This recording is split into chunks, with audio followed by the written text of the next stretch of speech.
Europe's two biggest military powers took a gamble in lining up behind U.S. President Donald Trump to bombard Syria.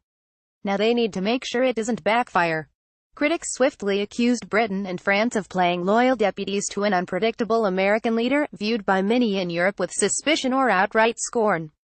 Some worried it could further antagonize Europe's hulking neighbor Russia at an already tense time. British Prime Minister Theresa May was decried for not seeking parliamentary approval for Saturday's coordinated airstrikes.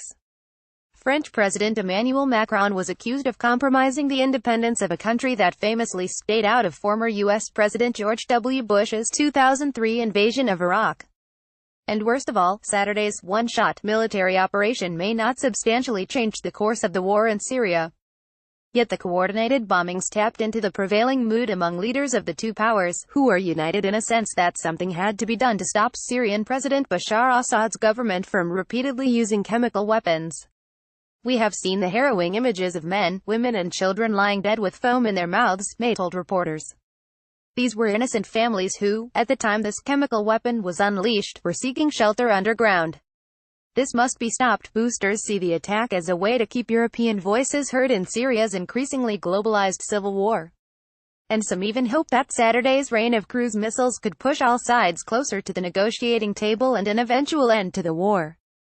For all their skepticism of Trump, many Europeans have been brought together by an unequivocal abhorrence of the use of chemical weapons in war, since they were first used on a massive scale in World War I in Europe a century ago. The use of gas was soon outlawed, and that red line in diplomacy should not turn gray, the argument goes. We cannot tolerate the normalization of the use of chemical weapons, Macron said in launching French military action, calling that an immediate danger to the Syrian people and for our collective security. The move could cost both leaders domestically, however. May said there was no other choice but to act fast, without taking time to recall Parliament from its break. Lawmakers are already crying foul. While May wasn't legally required to seek lawmakers' approval, opposition leaders had suggested she had a moral responsibility to do so. The tainted legacy of former British Prime Minister Tony Blair's rush to back U.S. President George W. Bush in Iraq has overshadowed the debate. Theresa May should have sought parliamentary approval, not trailed after Donald Trump, said opposition Labour Party leader Jeremy Corbyn. He warned that May could face a backlash in Parliament, calling the Allies' bombing legally questionable, and saying it risks further escalating an already devastating conflict. May's Conservative Party lost its majority last June, and since then, her government has limped from crisis to crisis. In France, Macron is facing the worst labor unrest of his presidency so far, with strikes that halted two-thirds of French trains Saturday and weeks more of walkouts to come. Macron drew criticism Saturday from the far left to the far right. National Front leader Marine Le Pen tweeted that the strikes expose France to unpredictable and potentially dramatic consequences, and criticized Macron for not taking an independent stance. Yet Macron is trying to keep all his options open. He talked to Russian President Vladimir Putin on the eve of the attacks on Russian ally Syria, and hinted that they were imminent, according to top French officials. And as soon as the strikes were over, the French foreign minister pledged to keep open channels of communication with Russia. But in 9 days, Macron goes to Washington for the first state visit under Trump's presidency, and the French leader can't be seen as Trump's lapdog. He also needs to distance himself from comparisons to the 2003 Iraq invasion, which was motivated by suspicions that Saddam Hussein had weapons of mass destruction that never materialized. Despite the political risks at home, both May and Macron seemed to have calculated that not acting also carried its share of peril. European nations want to contain what they see as an increasingly brazen Russia on its eastern borders.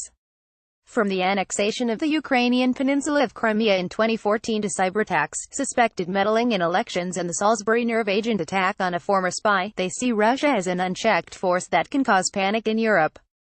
It has always been Bulgaria's position that no cause justifies the killing of innocent people, including children, that the use of chemical weapons is a war crime and the strike on Syrian targets was a response to a war crime, said the Bulgarian government, which holds the rotating European Union presidency. Other European leaders were more tempered. German Chancellor Merkel called the military action against Syria necessary and appropriate, but happily let Britain and France take the lead. Germany has taken in more than 700,000 Syrian refugees in recent years and has a strong interest in preventing an escalation that might lead to further refugee movements toward Europe. Germany is also generally averse to military action abroad. European Council President Donald Tusk, a frequent critic of Trump, said the EU will stand with our allies on the side of justice. On the streets near Macron's presidential palace, Parisians had mixed feelings about the airstrikes against Syria. It's a difficult question. It's dangerous to face up to Russia. But in front of a dictator who is slaughtering his population, if it's confirmed, we cannot stay without reacting, retiree Jean-Claude Barthès said. So I'm putting my trust in the government of the three nations, Kirka reported from London and Kassert from Brussels. Frank Jordan's in Berlin and Veselin Toshkov in Sofia, Bulgaria, contributed.